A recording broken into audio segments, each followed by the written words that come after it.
The newest Call of Duty has delivered the worst campaign in the history of the series. The head of Epic Games is teasing the release year of Unreal Engine 6. Fans bring Concord back to life and Sony kills it again. And Escape from Tarkov, after 8 years, finally releases. And sadly, it's not getting the best scores. All that and a few smaller news items in today's video. Today, there's going to be quite a lot of complaining about FPS games because Tarkov stumbled and Call of Duty completely fell flat on its face. On this channel, we bring you the freshest gaming news pretty much every day, so make sure to subscribe.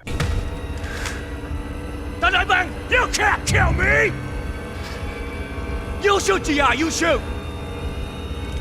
Fuck! What you just saw was a comparison between a fragment of the Black Ops 1 campaign and a fragment from the Black Ops 7 campaign. This comparison shows how, over the years, Call of Duty has completely lost its identity. It started out modest, grounded, and in the end we got to Warzone, where you've got skins of internet personalities and cartoon characters running around. Most players strongly criticize this because what they want from Call of Duty is that dirty, gritty realism of war. And now, instead of Activision taking a step back and adjusting Warzone to the aesthetic of the single player to the aesthetic of the campaign, they've done the opposite. They adjusted the campaign to the aesthetic of Warzone. I grew up on Call of Duty campaigns. I remember literally shitting my pants when I played Black Ops 1 and saw that menu, those screens, that whole psychedelic vibe. The Russian roulette mission I mentioned earlier was peak stuff. And it wasn't just the Black Ops games that were great. Modern Warfare 1, 2, 3, fucking those were games, right? You remember Pripyat? You remember the airport mission? Those were some damn good campaigns. In the following years, I had dropped off a bit, but you can't deny that campaigns kept coming. Sometimes better, sometimes worse. One of the highest quality peaks in recent times was probably Modern Warfare 2019. So how did we end up with this?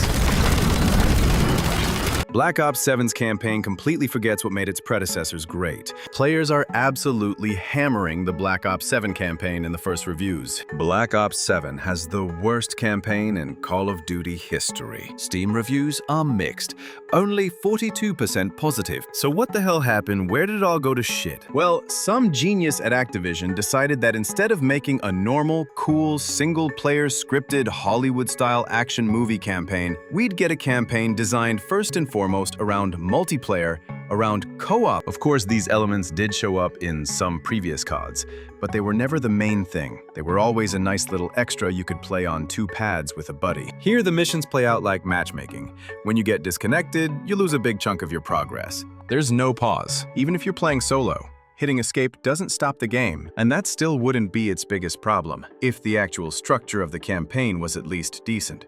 The campaign is around 6 hours long, which is kind of standard for COD, but it's not filled very well because over those 6 hours you end up doing a ton of repetitive activities. For this campaign, Activision decided that instead of well-directed, tightly scripted missions, they'd go closer to something that really reminds me of live service campaigns like in Destiny, where the point is to teach you the basic mechanics so you can then function well in the rest of the game. It's the same here. Just like Destiny teaches you how to shoot, what to do, how to collect items, how to manage them, what's useful and what's not, Black Ops 7 teaches you how to hold a point. Right from the very beginning, you're thrown into chaos.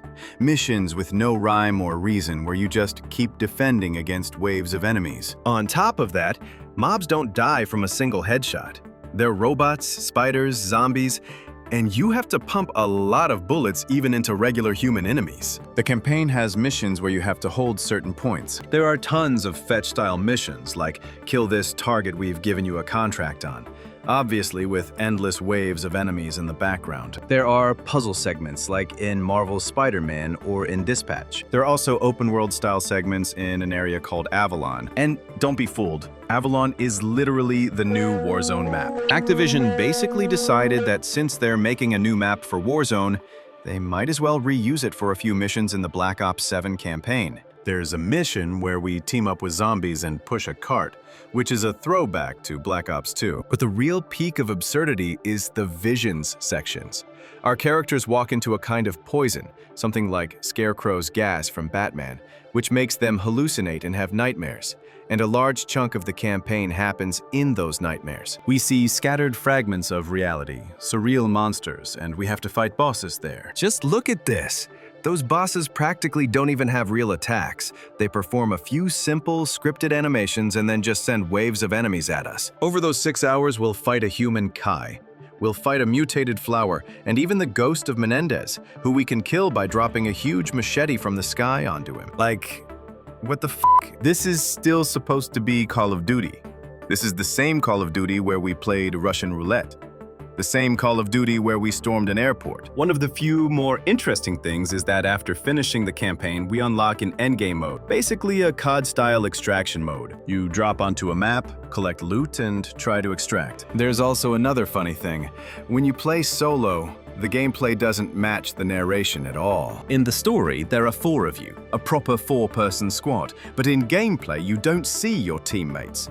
You walk around alone, yet the game behaves as if you're in a group. So when you get to cutscenes, your teammates suddenly appear even though they were never actually with you.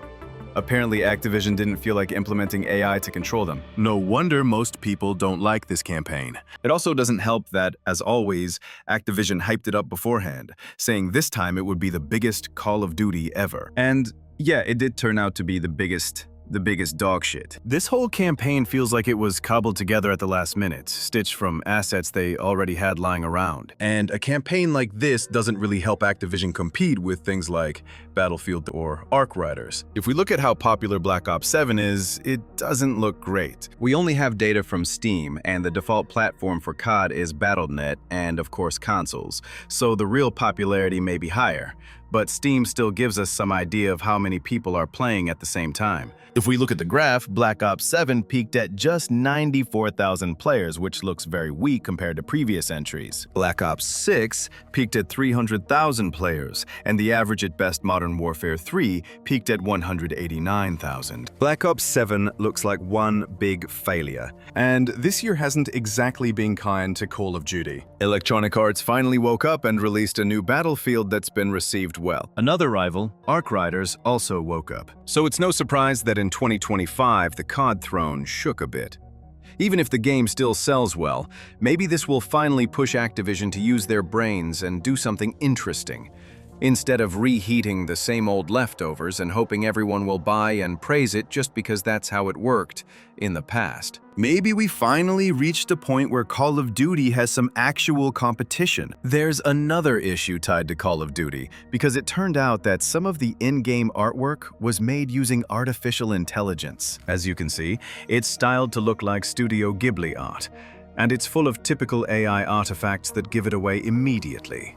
It doesn't look great, but what I really want to focus on is Eurogamer's review of the new COD. Recently, I told you that they reviewed Arc Riders, a very good game that used AI to convert voice recordings into TTS. That let them achieve the effect where the narrator can read out whatever item you highlight in the game. The actors got paid for their work and didn't have to record every single line separately. And there are a ton of items. But Eurogamer, because of that AI usage, even though the reviewer liked the game, gave it a 2 out of 5. So basically 4 out of 10. And now, surprise, Eurogamer's COD review gives it a 6 out of 10, 3 out of 5. Even though this game also uses AI, as I just showed you. How does that logic work? I have no idea. Only Eurogamer probably understands Eurogamer's logic. That's it for Call of Duty. I've ranted enough.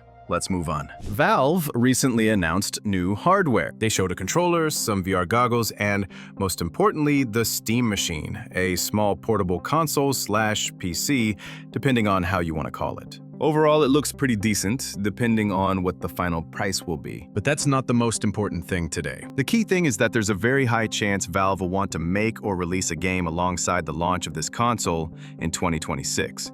Something that can really sell their new tech. The first thing that comes to mind is, of course, Half-Life 3. People have been talking about it forever. Every now and then something leaks, people dig through files and find little bits, and nothing ever really comes of it. But this time it might be different. Several insiders have talked about this. Gabe Follower claims Valve is aiming to announce the game this year. Mike Straw from Insider Gaming backs that up, but says the reveal won't happen at the Game Awards. Tom Henderson also says a big Valve game is supposed to debut in March. Data miner Tyler McVicker is hinting that the game might be revealed in about 2 to 3 weeks. Obviously, these are only leaks, nothing official. Valve has been stringing people along with Half-Life for ages, but maybe that finally changes. We'll see later this year. Concord is one of the biggest flops in Sony's history. It's the game that basically made Sony's live service strategy shift back towards single-player games. And honestly, good.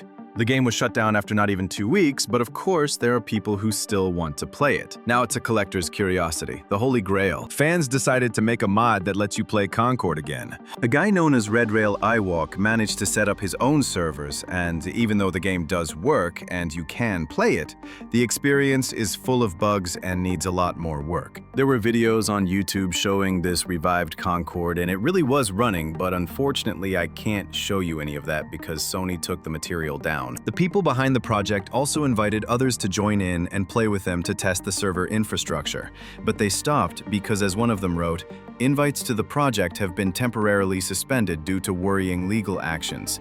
So Sony clearly doesn't look kindly on this. Epic Games completely dominated the market with Unreal Engine 5. A lot of people don't like it, and you can't deny it has some flaws. One of the bigger issues, though I'm not completely sure if it's the engine's fault or the developers, is that it simplifies a lot of systems.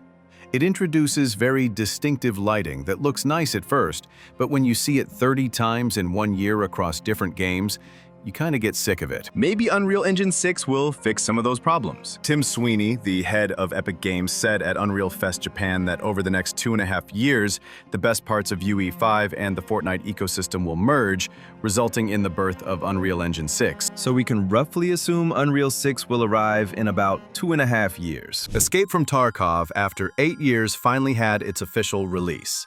The game hit version 1.0, and in those 8 years, they somehow picked the worst moment possible for launch. Imagine this. They had 2,921 days to release Tarkov on Steam and as a full version in general, and they chose the worst possible time. They chose the moment when their biggest competition was launching. The last month has been completely dominated by Arc Riders, and these guys thought they'd break through that. The game released on Steam, so we can look at the stats. We see 47,000 players at peak, but the reviews aren't great, only about 30% positive, which gives it an overall mostly negative rating. Don't get me wrong, Tarkov at its core is a very good game. I myself played it for months. I think I have around 400 hours in it, which is a lot for me. But the game has its issues. Not only is it not being developed particularly well, it also still has problems with cheaters, optimization issues, and matchmaking that sometimes takes 30 minutes. And it looks like version 1.0 didn't really change anything. People mainly criticize the poor servers and the terrible anti-cheat system. How could you fail to prepare a game that was actively developed for years for launch? You even put your website into maintenance. The devs at Battlestate Games say they're aware of the issues, but that doesn't change the fact that people had to wait for hours just to log in. That's it for today. Subscribe to the channel, take care, and bye.